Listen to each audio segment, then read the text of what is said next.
16 دسمبر 2014 کی وہ سرد اور خاموش صبح پشاور کے علاقے ورسک روڈ پر واقع آرمی پبلک اسکول میں ایک عام دن کی طرح شروع ہوئی۔ بچے اپنے بستے اٹھائے کلاس رومز کی طرف جا رہے تھے۔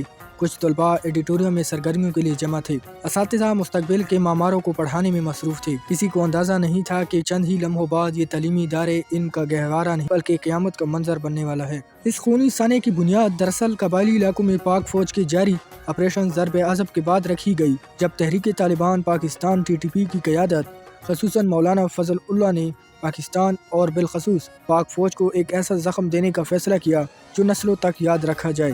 تحقیقات کے مطابق افغانستان کی صوبوں کنڈار اور ننگرہار میں بیٹھ کر کئی ہفتوں تک اس حملے کی منصوبہ بندی کی گئی، مختلف اہداف پر غور ہوا اور بالآخر فوجی افسران کے بچوں کے اسکولوں کو نشانہ بنانے کا فیصلہ کیا گیا تاکہ فوج کو نفسیاتی طور پر توڑا جا سکے۔ اس حملے کی عملی حکمت عملی عمر منصور عرف خالد خراسانی نے تیار کی۔ دہشت گردوں کو سرحد پار تربیت، اسلحہ، نقشے اور مکمل ہدایات فراہم کی گئی۔ اسکول کی ریکی کی گئی، سیکیورٹی روٹین نوٹ کی گئی اور پھر 7 دہشت گرد FC کی وردیاں پہن کر جدید اسلحہ، دستی بمبوں اور خودکش جیکٹ کے ساتھ اسکول کے پچھلے دروازے سے اندر داخل ہوئے۔ اندر داخل ہوتے ہی انہوں نے اندھا دھند فائرنگ شروع کر دی۔ راہداریوں میں بھاگتے ہوئے بچوں کو نشانہ بنایا، کلاس رومز کے دروازے توڑے۔ اساتذہ نے بچوں کو بچانے کی بھرپور کوشش کی۔ کئی اساتذہ بچوں کے سامنے ڈھال بن کر کھڑے ہو گئے اور خود گولیاں کھا لیں۔ ایڈیٹوریم میں دہشت گردوں نے بچوں کو قطاروں میں کھڑا کر کے فائرنگ کی۔ معصوم بچے چیخے، خون میں بھیگی کاپیاں، بکھرے بستے اور دیواروں پر گولیوں کی نشانات اس صفاقی کی خاموش گواہی بن گئے۔ اطلاعات ملتی ہی پاک فوج اور special service group SSG، police اور ریسکیو ادارے فوری طور پر حرکت میں آ گئے۔ اسکول کو چاروں طرف سے گھیرے میں لیا گیا اور جان پر کھیل کر کمرہ بکمرہ کلیئرنس آپریشن کیا گیا۔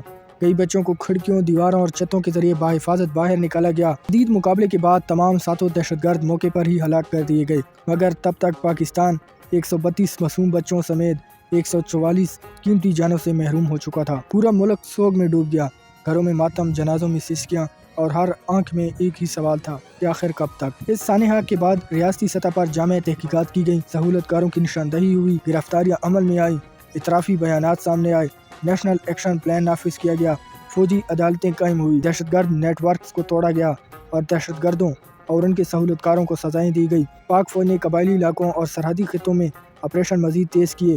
افغانستان میں موجود دہشت گرد ہینڈلرز پر بین الاقوامی دباؤ بڑھایا گیا۔ بالآخر مولانا فضل اللہ 2018 میں افغان صوبہ کنڈار میں ڈرون حملے میں مارا گیا، جبکہ عمر منصور بھی سیکیورٹی فورسز کی کارروائی میں انجام کو پہنچا۔ آج آرمی پبلک اسکول دوبارہ آباد ہے، بچے پھر سے بستے اٹھائے آتے ہیں، مگر شہداؤں کی تصویریں آج بھی دیواروں پر یہ یاد دلاتی ہیں کہ یہ صرف ایک حملہ نہیں تھا بلکہ پاکستان کی روح پر کیا گیا ایک وار تھا، اور اسی درد نے قوم کو یہ عہد دیا کہ دہشت گردی کے خلاف یہ جنگ آخری دہشت گرد کے خاتمے تک جاری رہے گی۔ آج ہم یہاں کھڑے ہیں صرف ماضی کے درد کو یاد کرنے کے لیے نہیں، بلکہ یہ عہد کرنے کے لیے بھی کہ ہم ان معصوم بچوں کی قربانی کو کبھی نہیں بھولیں گے۔ وہ ننھے پھول جن کے ہونٹوں پر صرف ہنسی ہونی چاہیے تھی، جن کے ہاتھوں میں صرف کتابیں اور قلم ہونے چاہیے تھے، ان سب کی زندگیاں دہشت گردی کے اندھیروں میں ضائع کر دی گئیں، مگر یہ خون رائے گاہ نہیں گیا۔ یہ قربانی ہمیں سکھاتی ہے کہ خوف کی طاقت کے سامنے کبھی جھکنا نہیں چاہیے۔ آج ہم سب پر فرض ہے کہ ہم علم، محبت اور برداشت کے چراغ روشن رکھیں تاکہ ظلم اور دہشت گردی کا اندھیرا کبھی ہمارے دلوں میں جگہ نہ پا سکے۔ یہ یادیں ہمیں رلاتی ہیں مگر ساتھ ہی ہمیں مضبوط بھی کرتی ہیں، ہمیں بتاتی ہیں کہ ہر چھوٹا قدم،